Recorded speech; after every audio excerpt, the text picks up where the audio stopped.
Hey everyone, and welcome back. With Avengers Doomsday looming on the horizon and all the negativity that entails, I found myself thinking about how we got here.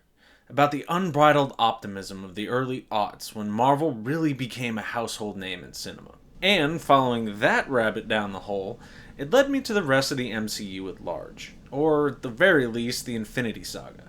We really didn't realize how good we had it back then, did we? So, with this in mind, I thought it would be fun to take a look at some of my personal favorites of that era, and maybe go into some detail about what worked, what didn't, and the kinds of things that laid the groundwork for the Marvel Cinematic Universe. And I can think of no better place to begin than with the movie that started it all, Iron Man.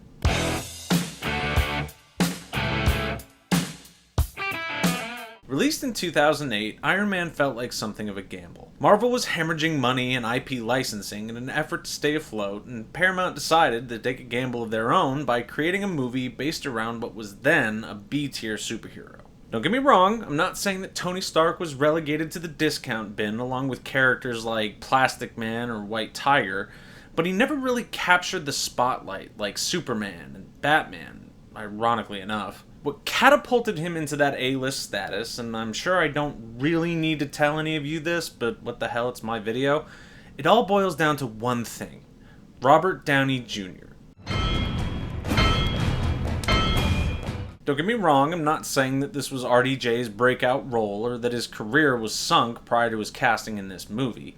His work in Zodiac and Kiss Kiss Bang Bang bear that out. But what I am saying is that he was clawing his way back from some pretty serious life issues at the time, and it's entirely possible, had he not been cast in this film, he never would have achieved the superstar status that he earned here.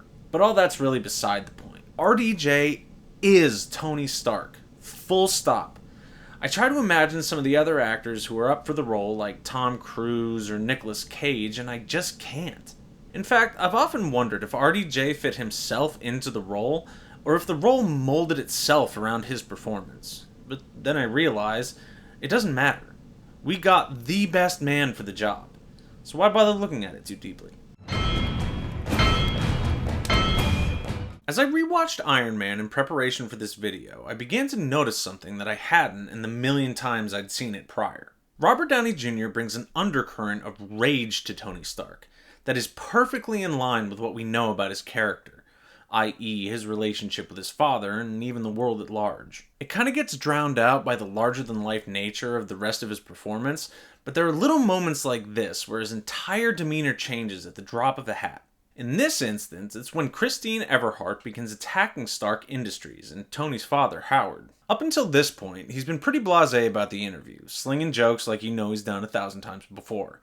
He doesn't give a damn what she's got to say about him. But the second she starts insinuating that Stark Industries isn't the shield that defends the nation, or that Howard Stark was anything less than a hero, his arms cross, his jaw sets, and his shoulders roll forward as the anger begins to permeate his voice. He immediately brings it back under control, but it's a subtle nod to the fact that Tony has a lot more going on under the hood than anyone gives him credit for. In fact, I would argue that it's this anger that is his through line for the rest of the movie, the grounding component that gives him direction and keeps his character interesting. Sure, it shifts and warps based on the threats he's presented with, but it's always there. I watched the second film right afterward, and it became immediately apparent that this anger was missing, and the fact that it was gone contributed to his character feeling very rudderless. Kind of like how Jack Sparrow felt in Pirates 2. The surface level stuff was there, sure, but the underlying motivations were completely missing. Anyway, later on we see Tony watching the massacre in Gulmira as he's tinkering with the repulsor module, and this same rage overtakes him. It's easy to imagine that the expression he gives the suit's helmet is the one he wears every single time he puts it on. This is actually another interesting point I'd like to bring up. In this movie, more so than any of the others, the Iron Tech suit feels like a complete extension of his body. When he wears it, there is no delineation between himself and the metal that covers him. His body language, his clipped dialogue, it all works around the idea that he and the suit are one. Down the line, in movies like Civil War or Endgame, we just take it as read that it's Tony under there. He laughs, he cries, he pees the suit. You just keep the suit. I know, it has a filtration system. You could drink that water. It becomes just something that he wears, losing the idea that it's actually a part of him. A big part of this, funnily enough, can be traced back to one of the most brilliant choices that Jon Favreau made during the production of Iron Man, that being Tony's face cam. One of the problems that a lot of masked superheroes have is that, as you can imagine, the mask hides their face, and thus their emotions from the audience. From an in-universe perspective, this makes perfect sense, keeping identities hidden and loved ones safe. However, this also leads to the audience feeling subtly disconnected from the characters, as we can't see what's going on behind the masks. Iron Man sidesteps this by showing Tony's face inside the helmet, along with the heads-up display that he's seeing. Not only is this a cool piece of tech that I personally cannot get enough of, but it reestablishes that connection we lost in movies like Spawn and Spider-Man.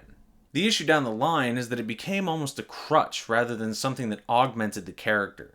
More often than not, we only saw Tony's face when there was a joke that the writers needed to land, rather than experiencing the full gamut of emotions that Tony was feeling. One of the things that Iron Man does brilliantly, and a lot of Hollywood writers should be taking notes at this point, is how it sets up the idea of sequels.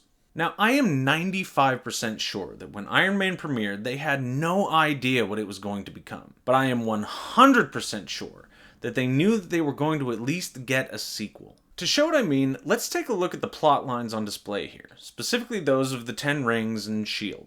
Now, the Ten Rings is a well-established organization within the Marvel continuity, and despite the fact that they utterly wrecked it in Iron Man 3, we find plenty of references to it scattered throughout the movie. It's not at the forefront, and the writers don't beat you over the head with it, but it does hint at the larger forces at play here. Additionally, we get our first appearance of the man, the myth, the legend, Phil Coulson as an agent of S.H.I.E.L.D.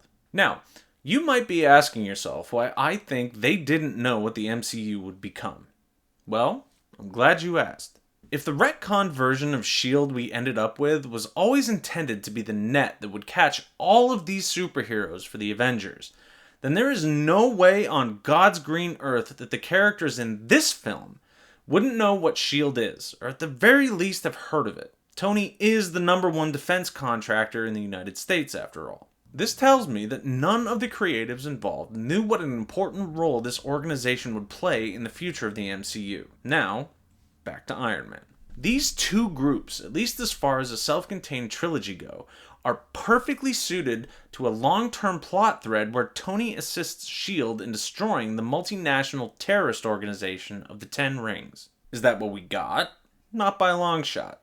But the threads were there to be grabbed, should Iron Man do well enough. Honestly, they're movies I would have liked to have seen, but this is what we got when a long-shot superhero movie makes over $500 million at the box office. That's a cool $860 million in today's money, just in case you were wondering.